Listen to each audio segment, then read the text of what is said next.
Hi, this is part 6 of calibrating your 3D printer, the slicer flow calibration. So we're at the Teaching Tech website, and what we're going to do is we're going to generate a cube inside of our slicer.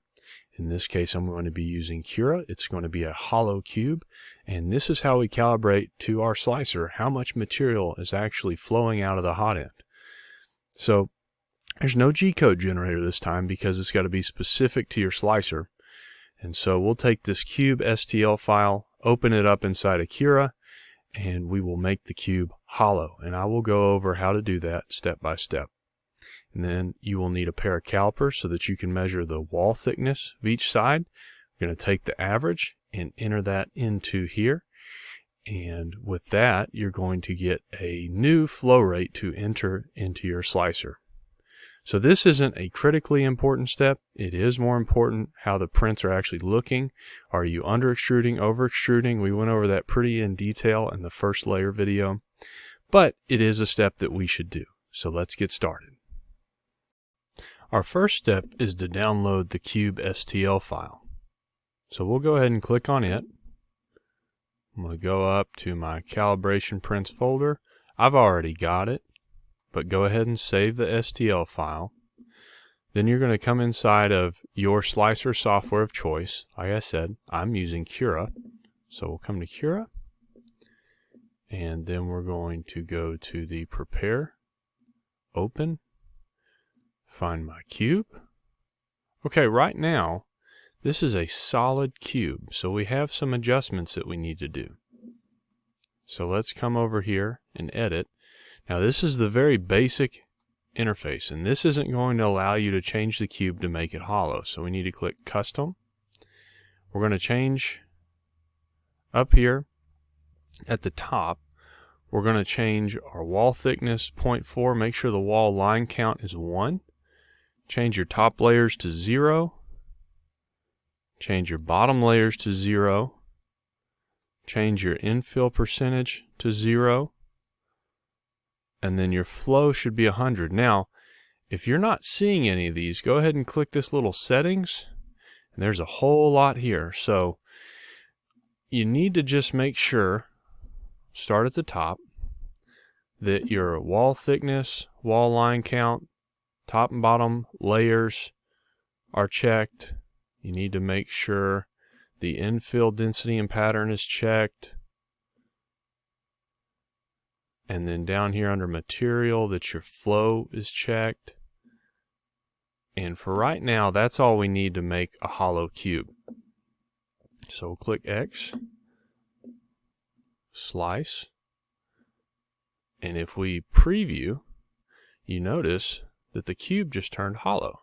So we've got a skirt around it to prime the nozzle, which is good, and this will work. So let's go ahead and save this and put it on an SD card and put it in the printer. We've got our SD card loaded up into our printer. I'm going to hit print. CE3 cube is what mine is named, and I'm going to hit enter. And now we're going to wait for our printer to go ahead and heat up, and we'll start printing our hollow cube to calibrate our slicer flow rate.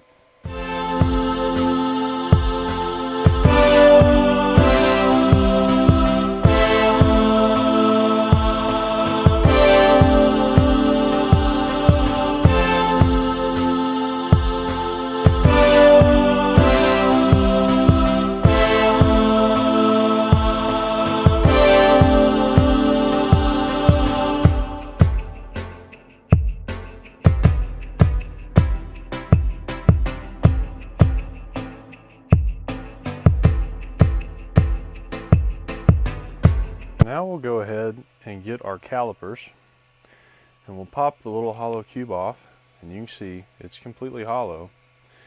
And taking a look at it, the print quality is okay. I think we have some retraction settings that we need to change, and overall we'll continue to get this better as we continue our calibration procedure. So I'm going to go ahead and measure each wall. And the target is 0.4 millimeters thickness. So I'm 0.45 there,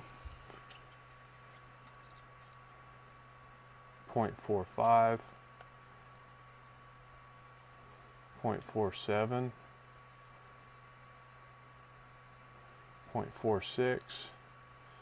Take a few more measurements, 0.46, 0.46. Make sure that you aren't measuring the absolute bottom because it's going to be a little bit different. You want to measure at the top, 0.45.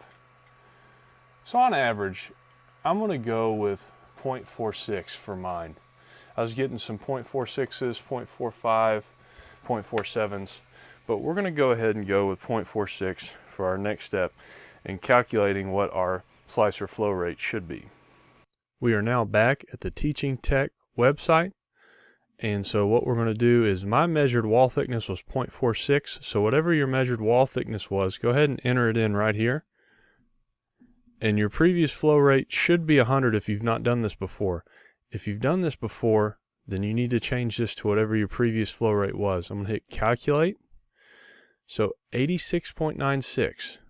So I'm going to take this 86.96 value, come back into Cura, material, flow, and I'm going to change that to 86.96. And what I'm going to do is I'm going to slice again, remeasure, and go back to the calculator. And once again, we just do this over and over again until you are roughly measuring 0.4 millimeter thickness. Great news, on that second print, we nailed it. 0.4 millimeter thickness all the way around the cube. But I do want to just go ahead and show you what you would do in case, let's just say this time, you had thinner wall thicknesses.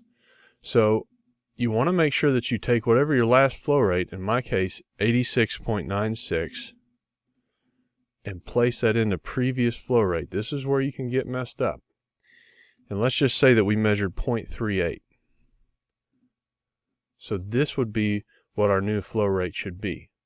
Now mine, I measured at 0.4, so it's just going to tell me to keep it the same. So keep doing this until you're measuring very close to 0.4 millimeters thickness. Thanks.